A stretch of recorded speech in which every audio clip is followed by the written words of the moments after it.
ഒരു നിമിഷം കണ്ണുകൾ അടച്ച് നമുക്ക് നമ്മളെ തന്നെ പ്രത്യേകമായിട്ട് ഇനി വരുന്ന മണിക്കൂറിന് സമർപ്പിച്ചുകൊണ്ട് പ്രാർത്ഥിക്കാം. ദൈവമേ, ഈ നിമിഷങ്ങളിൽ ഞങ്ങൾ ഇതുവരെ അനുഗ്രഹിച്ചതിനെ ഓർത്ത് നിനക്ക് നന്ദി പറയുന്നു. ദൈവത്തിന്റെ പരിശുദ്ധാത്മാവേ, ഇനി വരുന്ന ശുശ്രൂഷയുടെ മണിക്കൂറുകളെ ഏറ്റെടുക്കുമാറാകണമേ എന്ന് പ്രാർത്ഥിക്കുന്നു. പരിശുദ്ധ അമ്മേ, ദൈവമാതാവേ, പ്രത്യേകമായിട്ട് അമ്മയുടെ മധ്യസ്ഥവും സാന്നിധ്യവും നൽകുന്ന ഈ പ്രദേശത്ത് ഈ മണിക്കൂറുകളിൽ ദൈവത്തിന്റെ വചനം ഫലം പുറപ്പെടുവിക്കുന്നതിനും ഹൃദയങ്ങളിൽ പതിക്കുന്നതിനും വേണ്ടി അമ്മ പ്രത്യേകമായി സാന്നിധ്യവും മധ്യസ്ഥവും നൽകി ഞങ്ങളെയും അനുഗ്രഹിക്കുമാറാകണമേ. നമ്മുടെ ഹൃദയങ്ങളെ, മനസ്സിനെ, ശരീരത്തെ സമർപ്പിച്ചുകൊണ്ട് പ്രാർത്ഥിക്കാം. ഈ സമയത്തെ സമർപ്പിച്ചുകൊണ്ട് പ്രാർത്ഥിക്കാം. ദൈവിക സംരക്ഷണത്തിനും ദൈവത്തിന്റെ സമ്പൂർണമായ നിയന്ത്രണത്തിനും ഈ സമയം നമ്മളെ തന്നെ വിട്ടു നൽകാം. ഹൃദയത്തിൽ പ്രാർത്ഥിച്ചുകൊണ്ട് നമുക്ക് ദൈവത്തിന്റെ വചനം ശ്രവിക്കാം. വിശുദ്ധ ലൂക്ക എഴുതിയ സുവിശേഷം അധ്യായം 22 വാക്യങ്ങൾ 39 മുതൽ. അവൻ പുറത്തു വന്ന് പതിവ് പോലെ ഒലിവുമലയിലേക്ക് പോയി. ശിഷ്യന്മാരും അവനെ പിന്തുടർന്നു. അവിടെ എത്തിയപ്പോൾ അവൻ അവരോട് പറഞ്ഞു, നിങ്ങൾ പരീക്ഷയിൽ ഉൾപ്പെടാതിരിക്കുവാൻ പ്രാർത്ഥിക്കുവിൻ. അവൻ അവരിൽ നിന്ന് ഒരു കല്ലേറ് ദൂരം മാറി മുട്ടിന്മേൽ വീണ് പ്രാർത്ഥിച്ചു, പിതാവ്, അങ്ങേക്ക് ഇഷ്ടമെങ്കിൽ ഈ പാനപാത്രം എന്നിൽ നിന്ന് അകറ്റണമേ, എങ്കിലും എന്റെ ഹിതമല്ല അവിടുത്തെ ഹിതം നിറവേറട്ടെ. അപ്പോൾ അവനെ ശക്തിപ്പെടുത്തുവാൻ സ്വർഗത്തിൽ നിന്ന് ഒരു ദൂതൻ പ്രത്യക്ഷപ്പെട്ടു. അവൻ തീവ്രവേദനയിൽ മുഴുകി കൂടുതൽ തീഷ്ണമായി പ്രാർത്ഥിച്ചു. അവന്റെ വിയർപ്പ് രക്തത്തുള്ളികൾ പോലെ നിലത്ത് വീണു. അവൻ പ്രാർത്ഥന കഴിഞ്ഞ് എഴുന്നേറ്റ് ശിഷ്യന്മാരുടെ അടുത്ത് വന്നപ്പോൾ അവർ വ്യസനം നിമിത്തം തളർന്നുറങ്ങുന്നത് കണ്ടു. അവൻ അവരോട് ചോദിച്ചു, നിങ്ങൾ ഉറങ്ങുന്നത് എന്ത്? പരീക്ഷയിൽ അകപ്പെടാതിരിക്കാൻ ഉണർന്നിരുന്ന് പ്രാർത്ഥിക്കുവിൻ. നമുക്ക് സ്വസ്ഥമായിട്ടിരിക്കാം.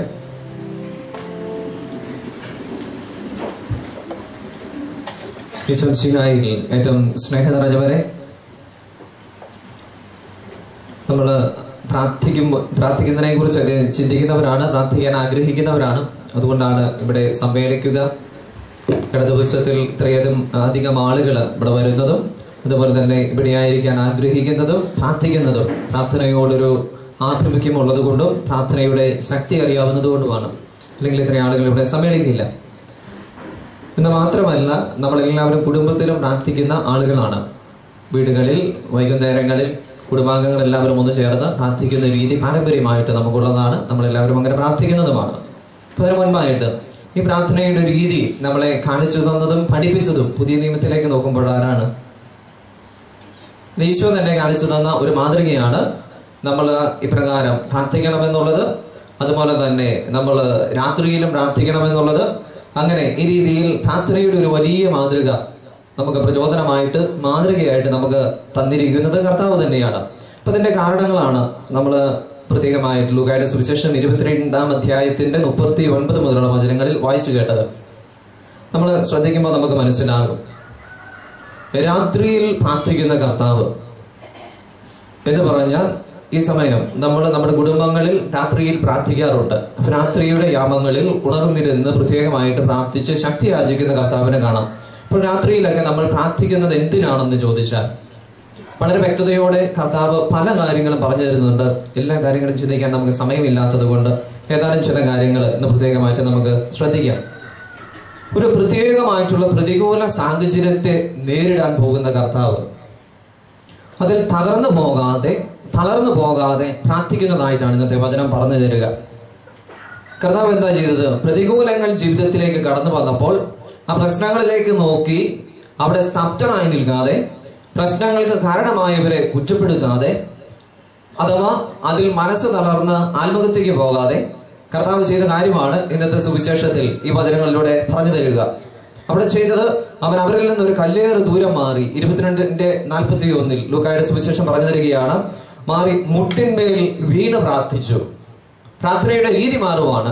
പ്രശ്നം രൂക്ഷമാകുന്നതനുസരിച്ച്, പ്രതിസന്ധി കൂടുതൽ രൂക്ഷമാകുന്നതനുസരിച്ച് കർത്താവ് മുട്ടിൽ വീണ് പ്രാർത്ഥിക്കുകയാണ്. സാധാരണ അവൻ മലമുകളിലേക്ക് പോയി അല്ലെങ്കിൽ കടലോരങ്ങളിലേക്ക് പോയി വിജനപ്രദേശത്തേക്ക് പോയെന്ന് നമ്മൾ വായിക്കാറുള്ളത്. പക്ഷേ പ്രതിസന്ധി രൂക്ഷമാകുന്നതനുസരിച്ച് പ്രാർത്ഥനയുടെ രീതി മാറ്റിക്കൊണ്ട് ത്യാഗം ഏറ്റെടുത്തുകൊണ്ട് പ്രാർത്ഥിക്കുന്ന കർത്താവിനെയാണ് ഇന്നത്തെ വചനം നമുക്ക് അവതരിപ്പിച്ചു തരിക. ചേർന്ന് പറയാം, ഹല്ലേലൂയ, ഹല്ലേലൂയ, യേശുവേ നന്ദി, യേശുവേ സ്തോത്രം. അതുകൊണ്ട് പ്രാർത്ഥനയെ വിമർശിക്കുന്ന മനുഷ്യരെ നമുക്ക് കാണാൻ പറ്റും. കടബാധ്യത വന്നു, രോഗം വന്നു, പ്രശ്നം വന്നു, കുടുംബത്തിൽ തകർച്ച വന്നു, അതുപോലെ തന്നെ വിവാഹബന്ധങ്ങൾ വേർപെടാൻ പോകുന്നു. ആ സമയത്ത് കണ്ണീരോടെ പ്രാർത്ഥിക്കുന്ന മനുഷ്യരെ നോക്കി ആക്ഷേപിക്കുന്ന മനുഷ്യരെ കാണാം. ത്യാഗങ്ങൾ ഏറ്റെടുത്ത് പ്രാർത്ഥിക്കുന്ന മനുഷ്യരെ നോക്കി ആക്ഷേപങ്ങൾ ഉയർത്തുന്ന മനുഷ്യരെ കാണാം. അപ്പോൾ ദൈവത്തിന്റെ വചനം പറഞ്ഞു തരികയാണ്, ഇത് കർത്താവ് തന്ന മാതൃകയാണ്. അതിലൊരു ആക്ഷേപവും നാണക്കേടും വിചാരിക്കേണ്ട കാര്യമില്ല. കാരണം ജീവിതത്തിൽ ഏറ്റവും കഠിനമായൊരു പരീക്ഷണം നേരിടേണ്ടി വന്നപ്പോൾ, ഒരു പ്രതിസന്ധിയെ അഭിമുഖീകരിക്കേണ്ടി വന്നപ്പോൾ യേശു ക്രിസ്തു ദൈവമായിരുന്നിട്ടും അവൻ കാണിച്ചു തന്ന മാതൃകയാണ്, രീതിയാണിത്. മുട്ടിന്മേൽ വീണ് ഏറ്റവും ത്യാഗം ഏറ്റെടുത്ത് പിതാവിന്റെ അരുകിലേക്ക് പ്രശ്നത്തെ അവതരിപ്പിക്കുകയാണ്. അപ്പോൾ പ്രതിസന്ധികളിൽ നീ പ്രാർത്ഥിക്കണം എന്ന് മാത്രമല്ല, പ്രാർത്ഥന ഏറ്റവും ത്യാഗോജ്വലമായ രീതിയിൽ ദൈവത്തിന്റെ മുൻപിൽ പ്രതിസന്ധി പരീക്ഷണം എത്ര രൂക്ഷമാണോ ആ രീതിയിൽ നീയും പ്രാർത്ഥിക്കണം എന്നുള്ളതാണ് കർത്താവ് പറഞ്ഞു തരുന്ന ഒന്നാമത്തെ കാര്യം. ഇപ്പൊ പ്രതിസന്ധികളെ നോക്കി സ്തബ്ധരാകുകയല്ല, മറിച്ച് കൂടുതൽ തീഷ്ണതയോടുകൂടി ത്യാഗം ഏറ്റെടുത്ത് പ്രാർത്ഥിക്കുക. ഫലം എന്തുമാകട്ടെ, യേശു ക്രിസ്തുവിന്റെ പ്രാർത്ഥന കഴിയുമെങ്കിൽ ഈ പാനപാത്രം മാറ്റണമെന്നുള്ളതായിരുന്നു. യേശു ക്രിസ്തു പ്രാർത്ഥിച്ച ഒരു കാര്യം പോലും നിഷേധിക്കപ്പെട്ടതായി നമ്മൾ വചനത്തിൽ കാണുന്നില്ല. ഉണ്ടോ? യേശു ക്രിസ്തു രോഗികൾ സുഖപ്പെടട്ടെ എന്ന് പറഞ്ഞു, രോഗികൾ സുഖപ്പെട്ടു. പൈശാചിക ശക്തികൾ വിട്ടുപോകട്ടെ എന്ന് പറഞ്ഞു, പൈശാചിക ശക്തികൾ വിട്ടുപോയി. അതുപോലെ തന്നെ ഏതെല്ലാം കാര്യങ്ങൾക്ക് വേണ്ടി ക്രിസ്തു പ്രാർത്ഥിച്ചോ, ക്രിസ്തു മധ്യസ്ഥം വഹിച്ചോ, ക്രിസ്തു കൽപ്പിച്ചോ, അവയെല്ലാം ദൈവം നിറവേറ്റി കൊടുക്കുന്നുണ്ട്. പക്ഷേ ഒരു തരത്തിൽ പറഞ്ഞാൽ ക്രിസ്തുവിന്റെ ജീവിതത്തിൽ ദൈവം കേൾക്കാതെ പോയി എന്ന് കരുതാവുന്ന, അല്ലെങ്കിൽ ദൈവം അംഗീകരിക്കാതെ പോയി എന്ന് കരുതാവുന്ന ഒരേ ഒരു സമയം ഇത് മാത്രമാണ്. അവൻ തീഷ്ണമായിട്ട് പ്രാർത്ഥിച്ചു, പ്രാർത്ഥിക്കണമെന്ന് നമ്മളോട് പറയുന്നു, ത്യാഗം ഏറ്റെടുത്ത് പ്രാർത്ഥിച്ചു. പക്ഷേ ഈ പാനപാത്രം മാറിപ്പോകുന്നുണ്ടോ? ഇല്ല, പാനപാത്രം മാറിപ്പോകുന്നതായിട്ട് മാത്രം നമ്മൾ കാണുന്നില്ല. പക്ഷെ അവിടെയും ദൈവം പ്രത്യാശയുടെ ഒരു ശക്തമായ സന്ദേശം നൽകുന്നുണ്ട്. എന്താണത്? 43-ാമത്തെ വചനത്തിൽ പറയുന്നുണ്ട്, ലൂക്ക 22:43. അപ്പോൾ അവനെ ശക്തിപ്പെടുത്തുവാൻ സ്വർഗത്തിൽ നിന്ന് ഒരു ദൂതൻ പ്രത്യക്ഷപ്പെടുന്നതായിട്ടാണ് ദൈവത്തിന്റെ വചനം പറയുക. നോക്കിക്കേ, തീവ്രമായ വേദനയിൽ മുട്ടിൽ നിന്ന് ത്യാഗമേറ്റെടുത്ത് ശക്തമായ പ്രതിസന്ധിയെ അഭിമുഖീകരിക്കുവാൻ പ്രാർത്ഥിക്കുന്ന കർത്താവിന്റെ പ്രാർത്ഥന കേൾക്കുന്നില്ല. പക്ഷേ ആ പ്രാർത്ഥനയുടെ തീഷ്ണത മനസ്സിലാക്കുന്ന, ആ പ്രാർത്ഥനയുടെ ശക്തിയും ആഴവും മനസ്സിലാക്കുന്ന ദൈവം അവനെ ശക്തിപ്പെടുത്തിക്കൊണ്ട് ആ പ്രതിസന്ധിയെ ഏറ്റവും ശക്തമായ രീതിയിൽ ദൈവത്തോട് ചേർന്ന് അതിജീവിക്കാൻ വേണ്ട അഭിഷേകം നൽകുകയാണ്. ചേർന്ന് പറഞ്ഞേ ഹല്ലേലൂയ, ഹല്ലേലൂയ, യേശുവേ നന്ദി, യേശുവേ സ്തോത്രം. അപ്പോൾ ഇതാണ് ദൈവത്തിന്റെ പ്രത്യേകത. നീ പ്രാർത്ഥിക്കുന്നത് എന്തിനെന്ന് ചോദിച്ചാൽ, പ്രാർത്ഥിക്കുന്ന എല്ലാ കാര്യങ്ങൾക്കും ഉടനടി നിനക്ക് നീ ആഗ്രഹിക്കുന്ന രീതിയിൽ തൂക്കത്തിൽ ഉത്തരം കിട്ടണമെന്നില്ല. പക്ഷെ നിന്നെ ശക്തിപ്പെടുത്തുന്ന മാലാഖമാരും സ്വർഗീയ ശക്തികളും ദൈവത്തിന്റെ പ്രത്യേകമായ പദ്ധതികളും നിന്റെ അരികിൽ ഉണ്ടായിരിക്കും. അതുകൊണ്ട് ദൈവം തരുന്ന ഒരു വലിയ സന്ദേശമാണ്, ഞാൻ പ്രാർത്ഥിച്ചിട്ടും രോഗം മാറിയില്ലല്ലോ, ഞാൻ പ്രാർത്ഥിച്ചിട്ടും കടബാധ്യത നീങ്ങിയില്ലല്ലോ, ഞാൻ പ്രാർത്ഥിച്ചിട്ടും മക്കൾ ഉണ്ടായില്ലല്ലോ, ഞാൻ പ്രാർത്ഥിച്ചിട്ടും ഞാൻ വെച്ച നിയോഗം നിവർത്തിച്ചില്ലല്ലോ എന്ന് നീ വ്യാപലാതിപ്പെടരുത്, എന്ന് നീ പിറുപിറുക്കരുത്. കാരണം നീ അറിയാതെ നിന്നെ ശക്തിപ്പെടുത്താൻ കരുത്തുള്ള ദൈവം ഏതൊക്കെയോ മാലാഖമാരെ ആ സമയത്തിൽ നീ തകർന്നു പോകാതിരിക്കുവാൻ കാവലേൽപ്പിക്കുന്നുണ്ട്. അതിനേക്കാൾ ശക്തമായ ചിലത് വെളിപ്പെടുത്താൻ ദൈവം ആഗ്രഹിക്കുന്നത് കൊണ്ടാണ് ആ സമയത്ത് നിന്റെ പ്രാർത്ഥനയ്ക്ക് ആ രീതിയിൽ ഉത്തരം കൊടുക്കാതിരുന്നത്. യേശു ക്രിസ്തുവിന്റെ പ്രാർത്ഥനയ്ക്ക് ഉത്തരം കൊടുത്തില്ല എന്നല്ല നമ്മൾ മനസ്സിലാക്കേണ്ടത്, അതിനേക്കാൾ മഹത്തരമായ ഒന്ന് വെളിപ്പെടുത്താൻ ദൈവം ആഗ്രഹിച്ചിരുന്നു എന്നുള്ളതാണ്. ആ പ്രാർത്ഥനയ്ക്ക് ഉടനടി ഉത്തരം കൊടുക്കാതെ അതിന് കാലതാമസം വരുത്തിയതിന്റെ അർത്ഥം. ചേർന്ന് പറയാം ഹല്ലേലൂയ, യേശുവേ നന്ദി, യേശുവേ സ്തോത്രം. എന്താണെന്ന് ചോദിച്ചാൽ റോമാലേഖനത്തിന്റെ 8:28 വായിക്കാൻ കേട്ടോ. ഞാൻ ഇങ്ങനെ പറയുമ്പോൾ നിങ്ങൾക്ക് വായിക്കാവുന്നതാണ്, കിട്ടുന്നവർ വായിച്ചുകൊള്ളുക. റോമ 8:28.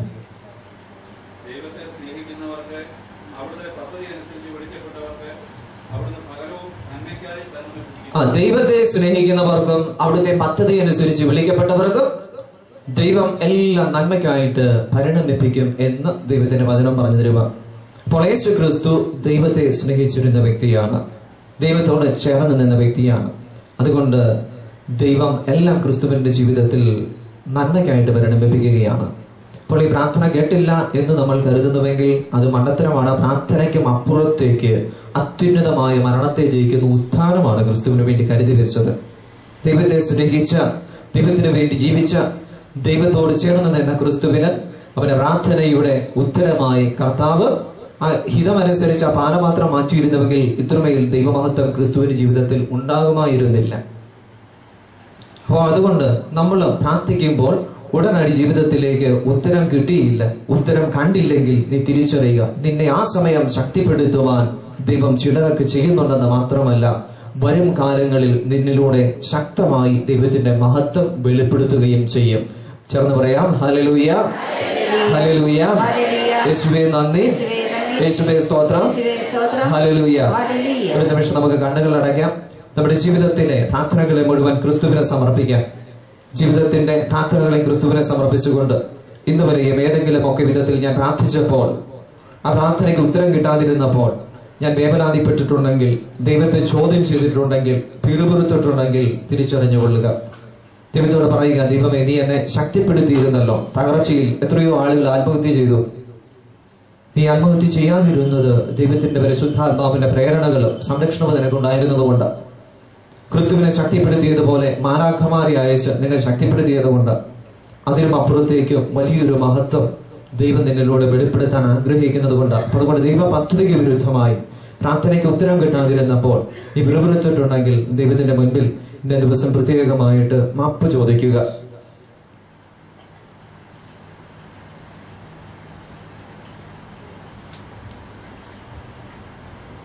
കണ്ണുകൾ തുറക്കാം. ലൂക്കായുടെ സുവിശേഷം 6:12.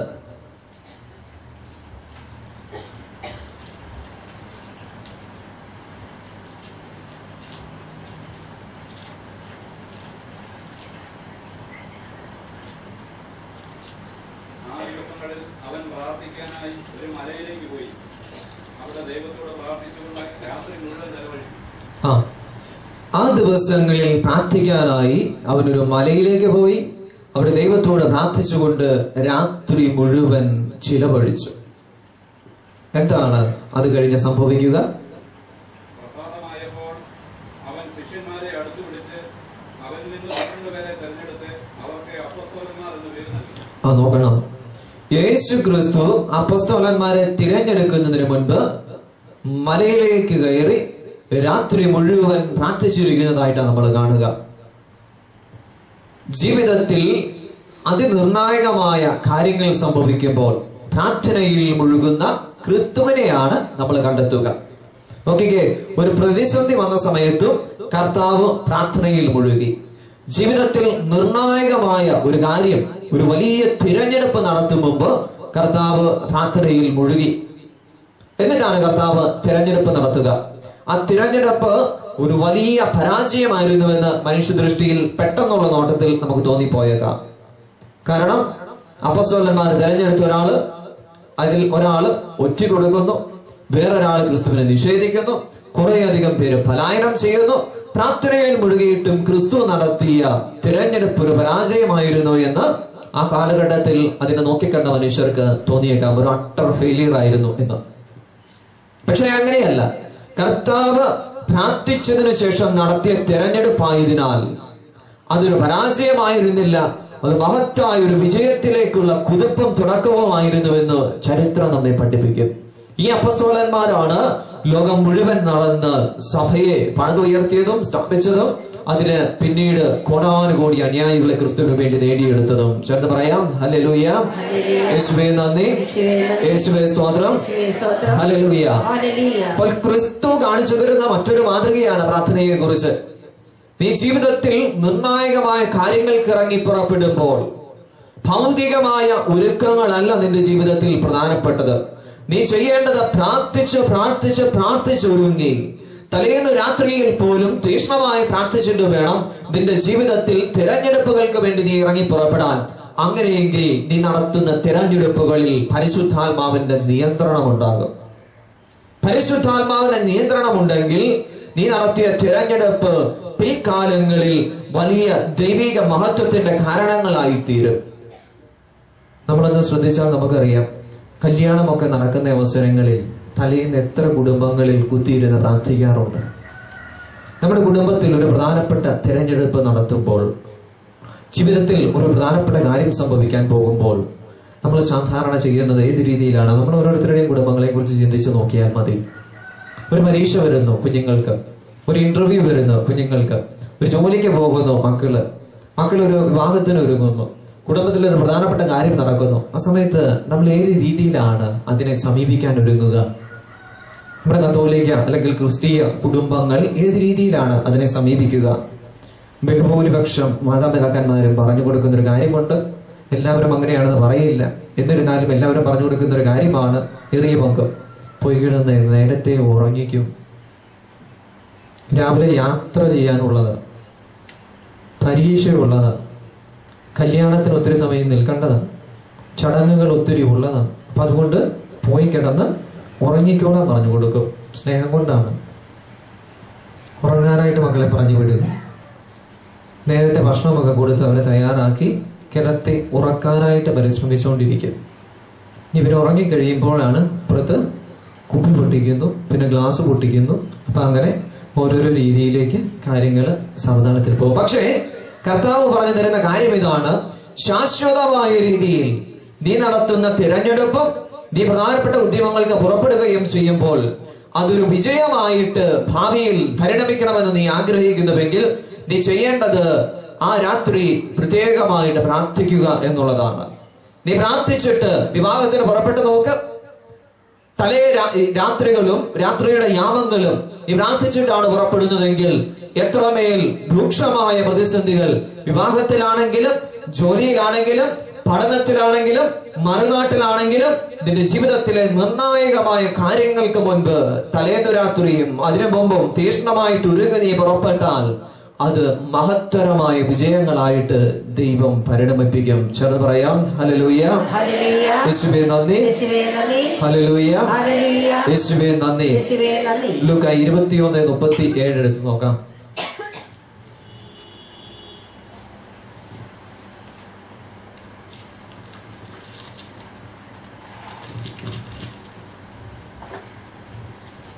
എല്ലാ ദിവസവും അവൻ ദേവാലയത്തിൽ പഠിപ്പിച്ചുകൊണ്ടിരുന്നു.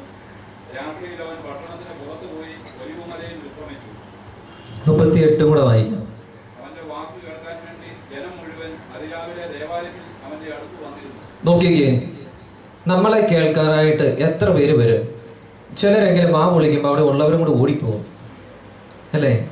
നമ്മളെ വീടുകളിലാണെങ്കിലും അല്ലെങ്കിൽ ബന്ധുക്കാർ ചിലർ വന്നു കഴിഞ്ഞാൽ ഇപ്പൊ നമ്മൾ ആ സമയത്ത് വേറെ വിലക്ക് ചെയ്യാൻ നോക്കും. കുറെ നേരമൊക്കെ കഴിയുമ്പോൾ അവിടെ നിന്ന് ഏറ്റി വിട്ടുപോകും. അല്ലെങ്കിൽ ഒരു 4 പേരിൽ നിന്ന് വർത്താനം പറയുവാണെങ്കിൽ ചില ചേട്ടത്തിമാരെ കണ്ടു കഴിഞ്ഞാൽ അവിടെയുള്ളവരും ചില അവിടെയുള്ള കല്ലും പക്ഷികളും തുരുമ്പും കൂടി ഓടിപ്പോകുന്ന രീതിയിൽ നമ്മൾ മാ വിളിക്കാൻ തുടങ്ങിക്കഴിഞ്ഞു എന്ന് പറഞ്ഞാൽ മനുഷ്യരുടെ ഇടയ്ക്കോട്ട് നമ്മൾ ഇറങ്ങി ഇടപെടാൻ തുടങ്ങുമ്പോൾ അവിടെ മനുഷ്യന് അത് ഉൾക്കൊള്ളാൻ പറ്റുന്നില്ല. മനുഷ്യൻ അവിടെ കിടന്ന് വീർപ്പ് മുട്ടുക നമ്മുടെ സാന്നിധ്യത്തിൽ. പക്ഷെ കർത്താവ് സംസാരിക്കാൻ തുടങ്ങി കഴിഞ്ഞപ്പോൾ അവന്റെ വാക്ക് കേൾക്കുവാൻ ജനം അവിടെ തടിച്ചുകൂടുക. യേശു ക്രിസ്തുവിനെ കേൾക്കാൻ, അവന്റെ സാന്നിധ്യത്തിൽ ആയിരിക്കാൻ, യേശുവിനിൽ നിന്ന് അനുഗ്രഹങ്ങൾ പ്രാപിക്കാൻ ജനം തടിച്ചുകൂടിയെങ്കിൽ അതിന്റെ കാരണമാണ് ലൂക്ക 21:37 പറഞ്ഞു തരിക. എല്ലാ ദിവസവും അവൻ ദേവാലയത്തിൽ പഠിപ്പിച്ചുകൊണ്ടിരുന്നു എന്ന് മാത്രമല്ല, പഠിപ്പീര് കഴിഞ്ഞിട്ട് പിന്നെ പോയി കിടന്നുറങ്ങുമല്ല. രാത്രിയിൽ അവൻ പട്ടണത്തിന് പുറത്തു പോയി ഒലിവുമലയിൽ വിശ്രമിച്ചു. അവിടെ പോയി കർത്താവ് എല്ലാ ദിവസവും പുറത്തുപോയി അവൻ പ്രാർത്ഥിക്കുന്ന ഒരു രീതി ഉണ്ടായിരുന്നു. നമ്മൾ ബൈബിളിൽ നിന്ന് അത് വേണം മനസ്സിലാക്കാൻ.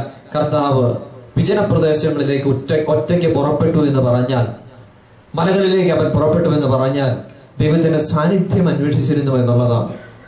ദൈവ സാന്നിധ്യത്തിലായിരുന്നിട്ട് കർത്താവ് സംസാരിക്കാൻ വരുമ്പോൾ അത് കൃത്യമായി തോന്നിയിരുന്നു.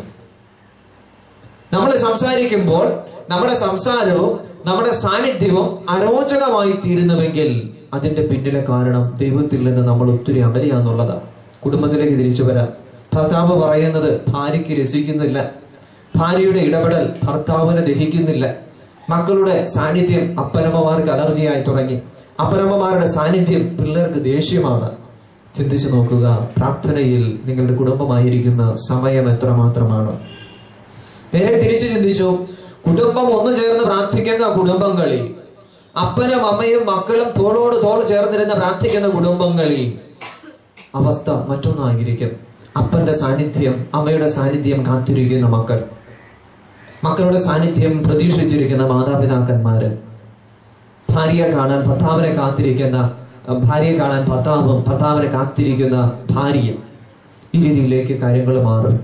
അപ്പോൾ പ്രാർത്ഥിക്കുന്നതനുസരിച്ച്, ദൈവത്തോട് ചേരുന്നതനുസരിച്ച്, ദൈവത്തിന്റെ ഹിതത്തിന് വഴങ്ങുന്നതനുസരിച്ച്, ദൈവ സാന്നിധ്യത്തിൽ സന്തോഷിക്കുന്നതനുസരിച്ച് എന്റെ സാന്നിധ്യം മറ്റുള്ളവർക്ക് കുടുംബത്തിലും കുടുംബത്തിന് പുറത്തും ഹൃദ്യമായി തീർന്നുകൊണ്ടിരിക്കും.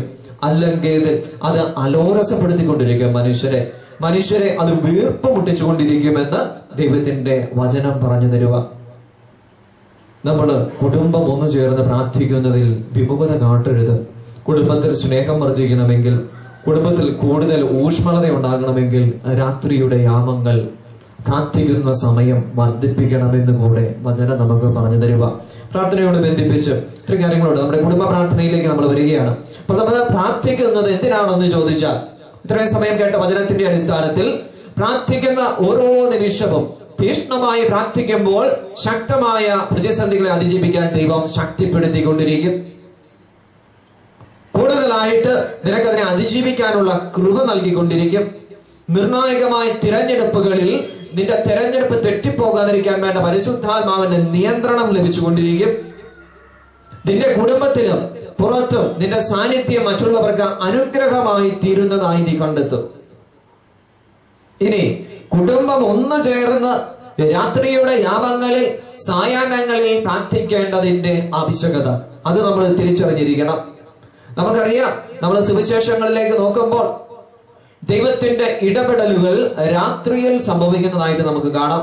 ഇടയന്മാർക്ക് ദൈവത്തിന്റെ ദർശനം ലഭിക്കുന്നത് ഏത് സമയത്താണ്? ആട് വഹിച്ചുകൊണ്ടിരുന്നവർക്ക് എപ്പോഴായിരുന്നു? അവർക്ക് രാത്രിയിലാണ് പ്രത്യേകമായിട്ട് ദൈവത്തിന്റെ ഇടപെടല് ലഭിക്കുക. രാത്രിയിൽ ആട് മേയിച്ചുകൊണ്ടിരുന്ന ഇടയന്മാർക്ക് ദൈവത്തിന്റെ പ്രത്യേകമായിട്ടുള്ള ദർശനവും നിർദ്ദേശങ്ങളും ലഭിക്കുന്നുണ്ട്. അപ്പോൾ യേശുക്രിസ്തുവിനെ കാണുവാനും യേശുക്രിസ്തുവിനെ അനുഭവിക്കുവാനും ദൈവം ഇടപെടലുകളും അനുഗ്രഹങ്ങളും തരുന്ന സമയമാണ് സായാഹ്നത്തിൽ നിന്റെ കുടുംബം ഒന്നിക്കുന്ന നിമിഷങ്ങൾ എന്ന് പറയുക. യേശുക്രിസ്തുവിനെ കാണണമെങ്കിൽ, യേശുക്രിസ്തുവിനെ ആരാധിച്ച് അനുഗ്രഹങ്ങൾ പ്രാപിക്കണമെങ്കിൽ ദൈവത്തിന്റെ പ്രത്യേകമായ ഇടപെടലുകൾ നിന്റെ കുടുംബത്തിനു വേണ്ടി ദൈവം കാത്തുവച്ചിരിക്കുന്ന, ദൈവം ഒരുക്കി വെച്ചിരിക്കുന്ന നിമിഷങ്ങളാണ് രാത്രിയിലെ നിന്റെ കുടുംബ പ്രാർത്ഥന.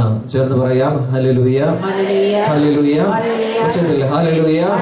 യേശുവേ നന്ദി, യേശുവേ സ്തോത്രം, ഹല്ലേലൂയ. കുടുംബ പ്രാർത്ഥനയെ സമർപ്പിച്ചുകൊണ്ട് നമുക്ക് ചേർന്ന് ഹല്ലേലൂയ, ഹല്ലേലൂയ, യേശുവേ നന്ദി, യേശുവേ സ്തോത്രം, ഹല്ലേലൂയ. അപ്പൊ അതുകൊണ്ട് രാത്രിയിൽ ഇവർ ഒന്ന് ചേർന്ന ദൈവത്തിന് വിധേയപ്പെട്ടവരായി ജീവിച്ചിരുന്നത് കൊണ്ടാണ് ദൈവം കൂട്ടമായി തന്നെ ഇവർക്ക് ദൈവിക ദർശനങ്ങൾ നൽകുക, ദൈവത്തിന്റെ മഹത്വം ദർശിക്കാനായിട്ടുള്ള കൃപ നൽകുക. അപ്പൊ ദൈവിക മഹത്വം ഇവർ ദർശിക്കുന്നതായിട്ട് നമ്മൾ കാണുന്നു. അപ്പൊ അതുകൊണ്ട് ദൈവത്തോട് ചേർന്ന് നീങ്ങുന്ന കുടുംബങ്ങൾക്ക് ദൈവത്തെ കൂടുതലായിട്ട് അനുഭവിക്കുവാനും, ദൈവത്തോട് ചേർന്ന് മുൻപോട്ട് നീങ്ങുവാനും, ദൈവത്തിന്റെ വലിയ സന്തോഷത്തിന്റെ വാർത്തകൾ കേൾക്കുവാനും ദൈവം അവസരമൊരുക്കി തരും. നമ്മളത് കാണുക ലൂക്കായുടെ സുവിശേഷം 2:8 തൊട്ട് 13 വരെയുള്ള വാക്യങ്ങളിലൊക്കെയാണ്. 13 മുതൽ അല്ലെങ്കിൽ 19 വരെയുള്ള വാക്യങ്ങളിൽ നമുക്ക് കാണാം. ലൂക്കായുടെ സുവിശേഷം 2:8 തുടങ്ങി 19 വരെയുള്ള വാക്യങ്ങളിൽ. ആ പ്രദേശത്തെ വയലുകളിൽ ആടുകളെ രാത്രി കാത്തുകൊണ്ടിരുന്ന ഇടയന്മാരുണ്ടായിരുന്നു. കർത്താവിന്റെ ദൂതൻ അവരുടെ അടുത്തെത്തി കർത്താവിന്റെ മഹത്വം അവരുടെ മേൽ പ്രകാശിച്ചു. അവർ വളരെ ഭയപ്പെട്ടു. ദൂതൻ അവരോട് പറഞ്ഞു, ഭയപ്പെടേണ്ട, ഇതാ സകല ജനത്തിനും വേണ്ടിയുള്ള വലിയ സന്തോഷത്തിന്റെ സത്വാർത്ത ഞാൻ നിങ്ങളെ അറിയിക്കുന്നു. ദാവീദിന്റെ പട്ടണത്തിൽ നിങ്ങൾക്കായി ഒരു രക്ഷകൻ, കർത്താവായ ക്രിസ്തു ഇന്ന് ജനിച്ചിരിക്കുന്നു. ഇതായിരിക്കും നിങ്ങൾക്ക് അടയാളം. പിള്ളക്കച്ച കൊണ്ട് പൊതിഞ്ഞ് പുൽത്തൊട്ടിയിൽ കിടത്തിയിരിക്കുന്ന ഒരു ശിശുവിനെ നിങ്ങൾ കാണും. പെട്ടെന്ന് സ്വർഗീയ സൈന്യത്തിന്റെ ഒരു വ്യൂഹം ആ ദൂതനോടുകൂടെ പ്രത്യക്ഷപ്പെട്ട് ദൈവത്തെ സ്തുതിച്ചുകൊണ്ട് പറഞ്ഞു, അത്യുന്നതങ്ങളിൽ ദൈവത്തിന് മഹത്വം, ഭൂമിയിൽ ദൈവകൃപ ലഭിച്ചവർക്ക് സമാധാനം. ദൂതന്മാർ അവരെ വിട്ടു സ്വർഗത്തിലേക്ക് പോയപ്പോൾ ആട്ടിടയന്മാർ പരസ്പരം പറഞ്ഞു, നമുക്ക് ബേത്ലഹേം വരെ പോകാം, കർത്താവ് നമ്മെ അറിയിച്ച ഈ സംഭവം നമുക്ക് കാണാം. നമുക്ക് ഇതിന്റെ അകത്ത് ഒന്ന് രണ്ട് പ്രധാനപ്പെട്ട സന്ദേശങ്ങൾ നമ്മൾ തരുന്നുണ്ട്. 8 തുടങ്ങി 14 വരെയുള്ള വാക്യങ്ങളിൽ കർത്താവിന്റെ ദൂതൻ അവരുടെ അടുത്തെത്തി, കർത്താവിന്റെ മഹത്വം അവരുടെ മേൽ പ്രകാശിച്ചു. പ്രത്യേകമായിട്ട് രാത്രിയിൽ ദൈവം തന്റെ ദൂതനെ അയച്ചുകൊണ്ട് മഹത്വം അവർക്ക് വെളിപ്പെടുത്തി കൊടുക്കുകയാണ്. ദൈവത്തിന്റെ മഹത്വം, കർത്താവിന്റെ മഹത്വം അവരുടെ മേൽ പ്രകാശിച്ചുവെന്നാ പറയുക. രാത്രിയിൽ നമ്മുടെ കുടുംബം ഒന്നു ചേർന്ന് പ്രാർത്ഥിക്കുമ്പോൾ ദൈവത്തിന്റെ മഹത്വം വെളിപ്പെടുമെന്ന് മാത്രമല്ല, ആ വലിയ പ്രകാശം നമ്മുടെ കുടുംബങ്ങളിലേക്ക് വ്യാപരിക്കാൻ ആരംഭിക്കും. അതുകൊണ്ട് കുടുംബത്തിൽ കൂട്ടമായി തീക്ഷ്ണമായി പ്രാർത്ഥിക്കേണ്ടത് എന്തിനെന്ന് ചോദിച്ചാൽ, കർത്താവിന്റെ മഹത്വം വെളിപ്പെടുക എന്ന് മാത്രമല്ല, കർത്താവിന്റെ പ്രകാശം നിന്റെ കുടുംബത്തിലേക്കും കുടുംബാംഗങ്ങളിലേക്കും വ്യാപരിക്കുന്നതിന് രാത്രിയിലെ പ്രാർത്ഥനകൾ കാരണമായി തീരും. ഇത് മാത്രമല്ല, ഇതാ സകല ജനത്തിനു വേണ്ടിയുള്ള വലിയ സന്തോഷത്തിന്റെ സദ്വാർത്ത. ലൂക്കാ 2:10 ഇതാ ജനത്തിന്റെ വലിയ സന്തോഷത്തിന്റെ സദ്വാർത്ത ദൈവത്തിന് വിധേയപ്പെട്ട് നിൽക്കുന്ന ഇവർക്ക് രാത്രിയിൽ വിളമ്പി കൊടുക്കുക. നിനക്ക് സന്തോഷിക്കാനുള്ള നിരവധി അവസരങ്ങളും അനുഗ്രഹങ്ങളും രാത്രിയുടെ യാമങ്ങളിൽ ദൈവം നിനക്ക് തുറന്നു തരും. പ്രാർത്ഥിക്കാൻ മനസ്സുണ്ടെങ്കിൽ, തീക്ഷ്ണമായിട്ട് പ്രാർത്ഥിക്കുന്നുവെങ്കിൽ ചേർന്ന് പറയാം, ഹല്ലേലൂയ, ഹല്ലേലൂയ, യേശുവേ നന്ദി, യേശുവേ സ്തോത്രം, ഹല്ലേലൂയ. മത്തായിയുടെ സുവിശേഷം 2:13 വരിക.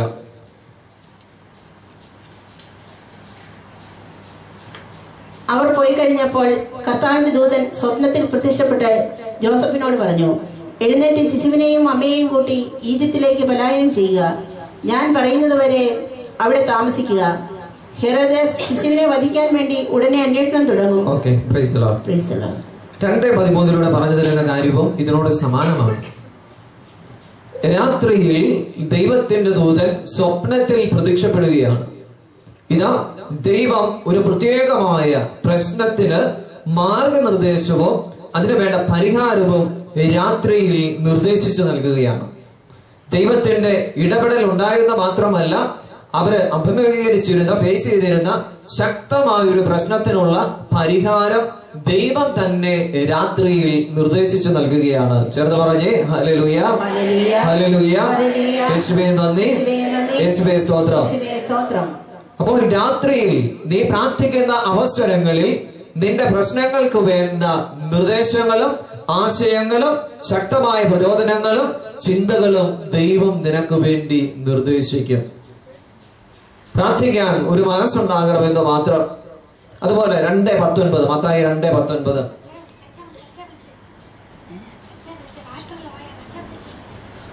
ഹെരോദാസിന്റെ മരണത്തിന് ശേഷം ഈജിപ്തിൽ വെച്ച് കർത്താവിന്റെ ദൂതൻ ജോസഫിന് സ്വപ്നത്തിൽ പ്രത്യക്ഷപ്പെട്ട് പറഞ്ഞു, എഴുന്നേറ്റ് ശിശുവിനെയും അമ്മയെയും കൂട്ടി ഇസ്രായേൽ ദേശത്തേക്ക് മടങ്ങുക.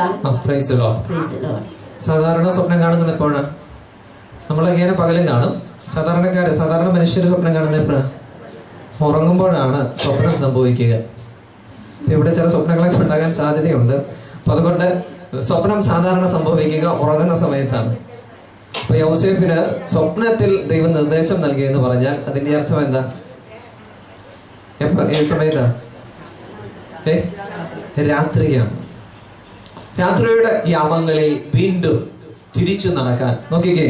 ദൈവത്തിന്റെ മാർഗനിർദ്ദേശങ്ങൾ പറഞ്ഞ വചനങ്ങളിലൂടെ മുഴുവൻ നമ്മൾ പോകുമ്പോൾ അറിയാം, രാത്രിയിൽ രാത്രിയിൽ രാത്രിയിൽ രാത്രിയിൽ തുടർച്ചയായി രാത്രിയിൽ കൂട്ടമായിട്ട് അനേകരെ അനുഗ്രഹിക്കുന്ന ദൈവത്തെ നമുക്ക് കാണാം. അതുകൊണ്ട് പാരമ്പര്യമായി നമ്മൾ രാത്രിയിൽ പ്രാർത്ഥിച്ചിരുന്നത് എന്തുകൊണ്ടെന്ന് ചോദിച്ചാൽ, പ്രാർത്ഥിക്കണം എന്ന് പറയുന്നത് എന്തുകൊണ്ടെന്ന് ചോദിച്ചാൽ അതിനുള്ള ഉത്തരങ്ങളാണ് ഒന്നു വിടാതെ ദൈവം ഇങ്ങനെ നമുക്ക് പറഞ്ഞു തന്നുകൊണ്ടിരിക്കുക.